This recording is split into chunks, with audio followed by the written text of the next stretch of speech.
ओम श्री गणेशाय नमः। ओम श्री गुरुवे नमः। ओम त्र्यंबकं यजामहे सुगंधिं पुष्टिवर्धनम् उर्वारुकमिव बंधनान् मृत्युर्मोक्षे मामृता। प्रिय आस्तिक जनों नमस्कार। आज हम शिव पुराण के 6वें व 7वें अध्याय के श्रवण विधि व श्रोताओं के पालन करने योग्य नियमों का वर्णन करेंगे। शिव भक्ति अकाल मृत्यु से हमारी किस प्रकार रक्षा करती है। वैसे तो इस चराचर जगत में मृत्यु ही शाश्वत सत्य है, बाकी सब मिथ्या है। जो जन्मा है उसको मृत्यु तो आनी ही है, लेकिन अकाल मृत्यु से शिव ही बचा सकते हैं। पानी से, सर्पदंश से, दुर्घटना या नारी द्वारा मारे जाने को अकाल मृत्यु कहते हैं। इससे बचने के लिए शिव द्वारा प्रतिपादित संजीवनी महामृत्युंजय मंत्र के जाप से बचा जा सकता है, जो हमने डिस्क्रिप्शन बॉक्स में दिया है। देखिए, इंद्रलोक के देवता इंद्र हैं, विष्णु लोक के स्वामी श्री हरि विष्णु हैं, ब्रह्मलोक के देवता ब्रह्मा जी हैं, लेकिन शिवलोक के स्वामी शिव संपूर्ण ब्रह्मांड के देवता हैं। वे कहते हैं कि मुझे अपने ससुर ने श्राप दिया कि शमशान के वासी हो जाओ, तब से मैं शमशानवासी हो गया। यानी पृथ्वी लोक के अधिपति शिव हैं। यहाँ धर्मराज द्वारा मृत्यु का बुलावा यमराज अपने दूतों से कहते हैं कि जाओ शिव को पूछकर आत्मा को ले आओ। तो यहाँ आकर जब दूत पूछते हैं इस आत्मा को ले जाए, तब शिव कहते हैं कि नहीं, अभी ये महामृत्युंजय के जाप करते हुए शिव भक्ति में लीन है, बाद में आना। और उनको खाली हाथ जाना पड़ता है।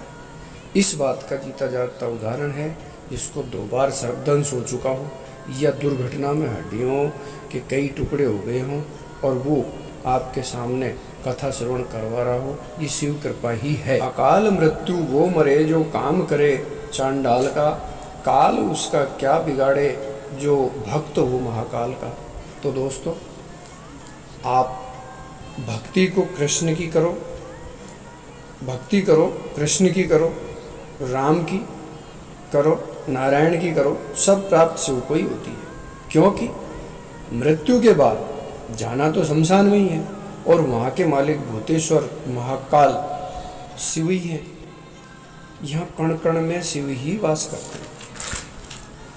श्री हरि खुद कहते हैं कि एक बार शिव जब क्षीर सागर में मुझसे मिलने आए और बोले आप कभी मिलने ही नहीं आते हैं, तो नारायण बोले शंकर मैं पृथ्वी पर आता हूँ तो मुझे हर कंकर में शंकर दिखते हैं, मैं पैर कैसे रखूं।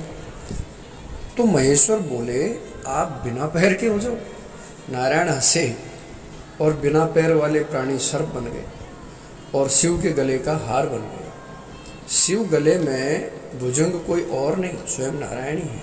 अब देखिए, सब कुछ शिव में व्याप्त है। प्रश्न आता है, शिव पुराण के श्रवण विधि और श्रोताओं के पालन करने योग्य नियमों का जो कोई विशेष कठिन नहीं है। भोले बाबा 1 लोटा पानी, फल फूल, पत्ते, आग धतूरे, भस्म आदि किसी से भी प्रसन्न हो जाते हैं। श्री सूत जी ने कहा, मुने शौनक, अब मैं तुम्हें संपूर्ण फल की प्राप्ति के लिए शिव पुराण के श्रवण की विधि बता रहा हूँ। पहले किसी ज्योतिषी को बुलाकर दान मान से संतुष्ट करके अपने सहयोगियों के साथ में बैठकर निर्विघ्न कथा की समाप्ति होने के उद्देश्य से शुद्ध मुहूर्त का अनुसंधान करावे। तत्पश्चात स्थान स्थान पर शिव कथा होने का संदेश भिजवावे। फिर देश देश से आगंतुकों के लिए श्रवण की, भोजन पानी की, आदर सत्कार व पूर्वक बैठने व रहने की, शिव मंदिर में, तीर्थ में व वन प्रांत में या घर में कहीं भी व्यवस्था करनी चाहिए। शिव कथा के लिए मंडप, आसन आदि का निर्माण करवाना चाहिए। पुराण वेदता विद्वान वक्ता व सहयोगियों का आदर करना चाहिए। कथावाचक पुराण वेदता को सूर्योदय से आरंभ करके 3:30 प्रहर तक सम्यक रीति से कथा बाँचनी चाहिए। मध्याह्न काल में 2 घड़ी तक बंद रखनी चाहिए। शोर कर्म नहीं करना चाहिए। वह शुद्ध बुद्धि से कथन वाचन व श्रोताओं को श्रवण करना चाहिए। कथा श्रवण में कोई दीक्षा नहीं लिया है तो वक्ता से दीक्षा ग्रहण कर ब्रह्मचर्य का पालन करे, भूमि पर सोए, गरिष्ठ भोजन व तामसिक वस्तुओं का त्याग कर दे।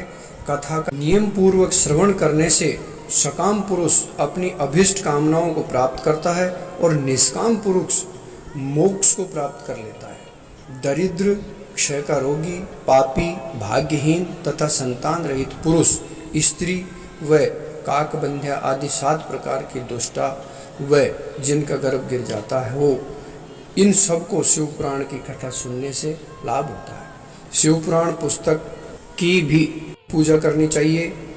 गायत्री मंत्र व शिव पंचाक्षर मंत्र से हवन करना चाहिए।